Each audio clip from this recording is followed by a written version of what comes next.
Hey guys, இந்த வீடியோவில் electric BBQ maker மிஷினை வச்சு எப்படி தந்தூரி சிக்கன் செய்யறதுன்றது தான் பார்க்க போகிறோம். வாங்க வீடியோக்குள்ளே போகலாம்.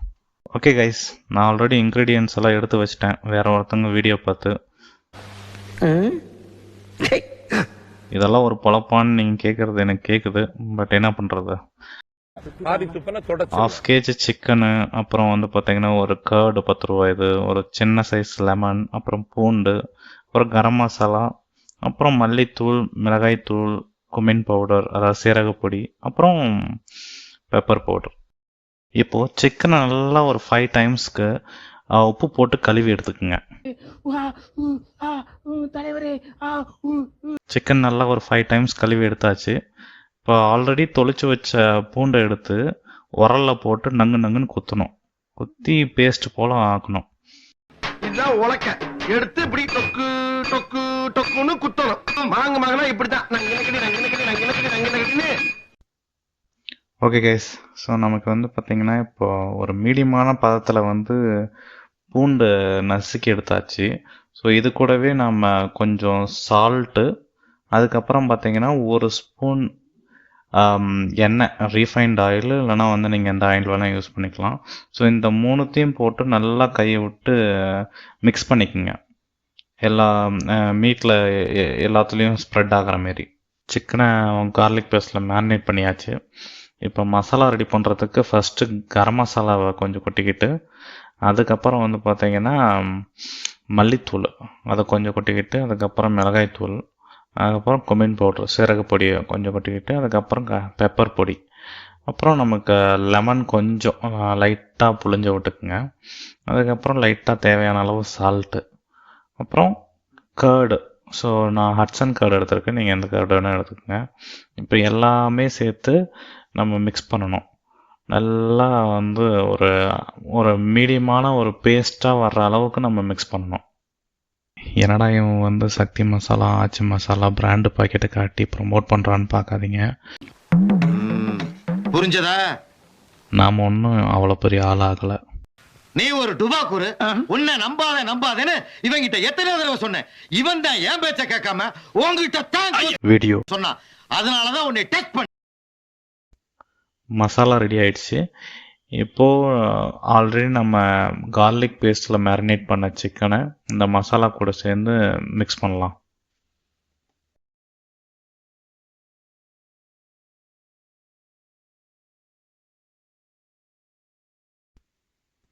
மசாலா நல்லா சிக்கன் மேலே இப்படி அப்ளை ஆகிற வரையும் பரட்டி விட்டுருங்க. ஸோ ஒன்ஸ் நல்லா அப்ளை ஆன பின்னாடி ஒரு 1/2 ஹவருக்கு இதை அப்படியே விட்டுருங்க. கலர் பார்க்கவே பயங்கரமாக இருக்குது. இதை சாப்பிட்டு மச்சான் என்ன ஆக போகிறானோ. ஹலோ டாக்டர், நான் நடுப்பக்கன் பேசுகிறேன். சாம்பார் பைட்டில் ஓட்ட வந்து ஒழுக ஆரம்பிச்சிச்சு டாக்டர். லூஸ் மோஷன் ஆகிட்டு இருக்கு டாக்டர். இது என்ன பகோடாவா? சாம்பிள்லாம் கேட்குறேன் டாக்டர். ஓ அதுக்கா? கண்டிப்பாக கொடுத்து அனுப்புகிறேன் டாக்டர். எப்படியாவது என்ன பாத்ரூம் வந்து ஜாமீன் எடுத்துருங்க டாக்டர். ஓகே, சிக்கனை வந்து நம்ம மசாலா போட்டு மேரினேட் பண்ணி ஒரு 1/2 ஹவர் ஆகிடுச்சு. இப்போ சிக்கன் எல்லாத்தையும் நம்ம தந்தூரி ஃபோக்கில் வந்து குத்தி பேக் பண்ண ஸ்டார்ட் பண்ணிடலாம். வாங்க. வீடியோ ஸ்டார்டிங்கில் சொன்னது போல் இந்த சிக்கன் தந்தூரியை வந்து நம்ம எலக்ட்ரிக் பிபிக்யூ மேக்கர் மிஷினில் தான் பண்ண போகிறோம். இதுதான் அந்த மிஷினு. ஸோ இந்த மிஷினை பற்றி ஆல்ரெடி நான் ஒரு டீட்டெயில்டான வீடியோ வந்து நம்ம சேனலில் போஸ்ட் பண்ணியிருக்கோம். தமிழ் அண்ட் இங்கிலீஷ் வெர்ஷனில் அவைலபிளாக இருக்குது. நீங்கள் இன்னும் அந்த வீடியோ பார்க்கலன்னா போய் செக் அவுட் பண்ணி பாருங்கள். அந்த வீடியோவில் நம்ம டீட்டெயில்டாக பேசியிருப்போம். இது எப்படி நம்ம யூஸ் பண்ணுறது, இதோட யூசேஜ் என்ன, எலக்ட்ரிசிட்டி கன்சப்ஷன் என்ன, எல்லாத்தையும் பற்றி பேசியிருப்போம். ஸோ நம்ம ப்ராடக்டை ஆன் பண்ணி ஒரு 5 மினிட்ஸ்க்கு வந்து எதுவுமே நம்ம மேலே வைக்கக்கூடாது. ஸோ 5 மினிட்ஸ் கழித்து ஹீட்டிங் காயில் பாருங்கள் எப்படி வந்து ஹீட் ஆகிருக்குன்னு. 5 மினிட்ஸ் ஆகிடுச்சு. இப்போது தந்தூரி ஃபோக்கை வந்து 1 by 1 எடுத்து வைக்க ஆரம்பிச்சிடலாம். தந்தூரி வைக்கிறதுக்கு முன்னாடி நம்ம இந்த க்ரில்லில் வந்து ஆயில் அப்ளை பண்ணணும். ஏன் ஆயில் அப்ளை பண்ணுறோன்னா, சிக்கனில் ஆல்ரெடி நம்ம மசாலா தடவி வச்சுருக்கோம். ஸோ இந்த மசாலாவோட இந்த grill மேலே வைக்கும் போது அந்த மசாலா வந்து ஒரு ஸ்டிக்கி ஆட்டம் வந்து பிடிச்சிக்கும்.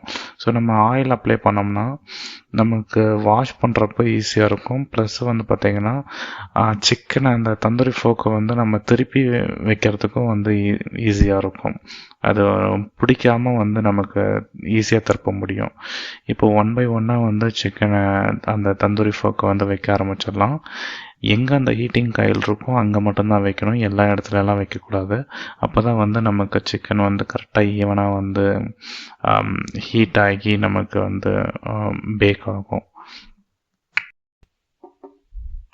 சிக்கன் வச்சு ஒரு 3 minutes கழிச்சு வந்து பார்த்திங்கன்னா சிக்கன் மேலே நம்ம ஆயில் அப்ளை பண்ணணும். எல்லா சிக்கன் மேலேயும் ஆயில் அப்ளை பண்ணிடுங்க. ஆயில் அப்ளை பண்ணி ஒரு 2 minutes கழிச்சு எல்லா சிக்கனையும் நம்ம வந்து திருப்பி விடணும். இல்லைனா ஓவர் குக் ஆகி தீஞ்சு போன மாதிரி ஆயிரும். நான் வீடியோ வந்து 10 minutesக்கு நான் பாஸ் பண்ணி விடுறேன். ஸோ 10 minutes கழிச்சு பாருங்கள், சிக்கன் எல்லாம் ஓரளவுக்கு வெந்துருச்சு. திரும்பி நம்ம வந்து இன்னொரு ரவுண்டு வந்து ஆயில் அப்ளை பண்ணணும். இதுதான் வந்து ஃபைனல் ரவுண்ட் ஆயில் அப்ளை பண்ணுறது. ஸோ அடுத்து நான் வீடியோ பாஸ் பண்ணி நான் எண்டுக்கு ஃபுல்லாக வந்து நம்ம வேக வச்ச பின்னாடி நான் காட்டுறேன் பாருங்கள். ஸோ இதுதான் வந்து நமக்கு ஃபைனல் அவுட்புட்டு. நமக்கு மோஸ்ட் ஆஃப் எல்லா சிக்கனும் வந்து வெந்துருச்சு. நான் இப்போ ஒன்று எடுத்து உங்களுக்கு அதை வந்து பிரேக் பண்ணி காட்டுறேன் பாருங்க எப்படி வந்து வெந்திருக்குன்னு. ரொம்ப சாஃப்டாக வந்து வெந்திருக்கு. சாப்பிட்டும் பார்த்தேன், ரொம்ப நல்லாவே வந்திருக்கு. ஸோ மச்சான் தப்பிச்சிட்டான். Great escape!